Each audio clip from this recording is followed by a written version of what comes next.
আমি শ্রদ্ধার সাথে স্মরণ করছি আমার সেই ভাই বোনদের যারা নিজের বুক বুলেটের সামনে উন্মুক্ত করে দিয়ে আমাদের আবারও স্বাধীন করে নিজেরা স্মৃতি হয়ে গিয়েছেন।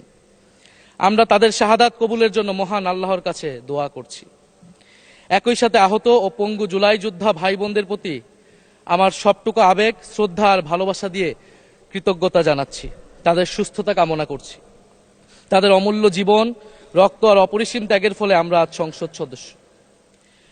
24-এর গণ অভ্যুত্থানের বৈষম্য বিরোধী ছাত্র আন্দোলনের নেতৃত্বে অংশ নিয়েছিল ছাত্র, শ্রমিক, কৃষক, শিক্ষক, অভিভাবক, সাংস্কৃতিক কর্মী, আলেম সমাজ, তরুণ সেনা অফিসার ও সৈনিকগণ ও প্রবাসী বাংলাদেশি ভাই ও বোনেরা। অভ্যুত্থানে গুরুত্বপূর্ণ ভূমিকা রেখেছে আমাদের নারী সমাজ। সামনে থেকে নেতৃত্ব দিয়েছে ও নির্যাতিত হয়েছে। আন্দোলনে প্রাইভেট বিশ্ববিদ্যালয়, মাদ্রাসা ও স্কুল কলেজের ছাত্রছাত্রীদের ভূমিকা ছিল তাৎপর্যপূর্ণ। গণ অভ্যুত্থানে ভ্যানগার্ডের ভূমিকা ছিল ফ্যাসিবাদ বিরোধী রাজনৈতিক দলের নেতাকর্মীরা। স্মরণ করছি ছাত্রদল, ছাত্র শিবির, ছাত্র শক্তি, ছাত্র অধিকার পরিষদ এবং বিভিন্ন ইসলামপন্থী ও বামপন্থী ছাত্রকর্মীদের যারা সাহসিকতার সাথে লড়াই করেছিল বৈষম্য বিরোধী ছাত্র আন্দোলনে। মাননীয় স্পিকার, 24 মানে কেবল 24 না, এর পিছনে রয়েছে বিশাল প্রেক্ষাপট। আমি স্মরণ করছি 47-এর আজাদির লড়াই, 71-এর মহান মুক্তিযুদ্ধ এবং 24-এর ছাত্র জনতার গণ অভ্যুত্থান এবং সকল জাতীয় শহীদকে। এ সকল ঐতিহাসিক জাতীয় সংগ্রামের ধারাবাহিকতায় আজকের বাংলাদেশ গৌরব নিয়ে দাঁড়িয়ে আছে। স্মরণ করছি পিলখানা হত্যাকাণ্ডের শহীদ, শাপলা হত্যাকাণ্ডের শহীদ, মোদী বিরোধী হত্যাকাণ্ডের শহীদ, ফ্যাসিস্ট আমলে গুম হওয়া ব্যক্তিদের স্মরণ করছি। 18 সালের কোটা সংস্কার আন্দোলন ও নিরাপদ সড়ক আন্দোলনে ছাত্র কিশোরদের অকুতোভয় সাহসকে স্মরণ করছি। স্মরণ করছি আমাদের ভাই শরীফ ওসমান হাদী, যিনি তার সাহসিকতার মাধ্যমে বাংলাদেশকে একটি ইনসাফ ভিত্তিক বাংলাদেশ হিসেবে গড়ে তুলতে চেয়েছিলেন। তিনি আর আমাদের সাথে নাই।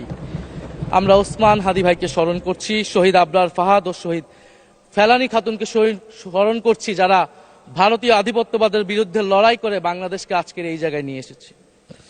24-এর ছাত্র জনতার গণ অভ্যুত্থানে মাঠের নেতৃত্বের একেবারে সামনে থাকার কারণে আজকের দিনটি আমার জন্য একই সাথে আবেগের, কষ্টের ও আনন্দের। আমাদের সংগ্রামের সাথী শহীদ আবু সাইদ, শহীদ মুগ্ধ, শহীদ ওয়াসিব, 4 বছরের শিশু আহাদ, 6 বছরের শিশু রিয়া গোপ সহ প্রায় 150 শিশু শহীদ। মাননীয় স্পিকার, পুলিশের এপিসি থেকে ফেলে দেওয়া শহীদ ইয়ামিন, সাভারের আশুলিয়ায় ভ্যানের উপরে জীবন্ত অবস্থায় আগুনে পুড়িয়ে মারা কিশোর শহীদ সজল সহ অগণিত মানুষের স্মৃতি আমাকে প্রচন্ডভাবে নাড়া দিচ্ছে। মাননীয় স্পিকার, আপনি মাননীয় সংসদ নেতা, বিরোধী দলীয় নেতা সহ সংসদের সকল সদস্য এবং আপনার মাধ্যমে দেশবাসীর উদ্দেশ্যে আরো স্মরণ করিয়ে দিতে চাই মাকে উদ্দেশ্য করে লেখা চিঠি 10ম শ্রেণীর ছাত্র শহীদ আনাসের, যিনি বলেছিলেন, একটি প্রতিবন্ধী কিশোর, 7 বছরের বাচ্চা, ল্যাংড়া মানুষ যদি সংগ্রামে নামতে পারে তাহলে আমি কেন বসে থাকবো ঘরে? একদিন তো মরতেই হবে, তাই মৃত্যুর ভয় করে স্বার্থপরের মতো ঘরে বসে না থেকে সংগ্রামে নেমে গুলি খেয়ে বীরের মতো মৃত্যু অধিক শ্রেষ্ঠ। যে অন্যের জন্য নিজের জীবন বিলিয়ে দেয় সেই প্রকৃত মানুষ। আমি যদি বেঁচে না ফিরি তবে কষ্ট পেও না, গর্বিত হয়েও জীবনের প্রতিটি ভুলের জন্য ক্ষমা চাই। আনাস তার মাকে এই চিঠি লিখে রাস্তায় নেমে গিয়েছিলেন, শহীদ হয়েছিলেন। মাননীয় স্পিকার, যাদের আত্মত্যাগের কারণে আজকে আমরা এখানে বসে কথা বলতে পারছি।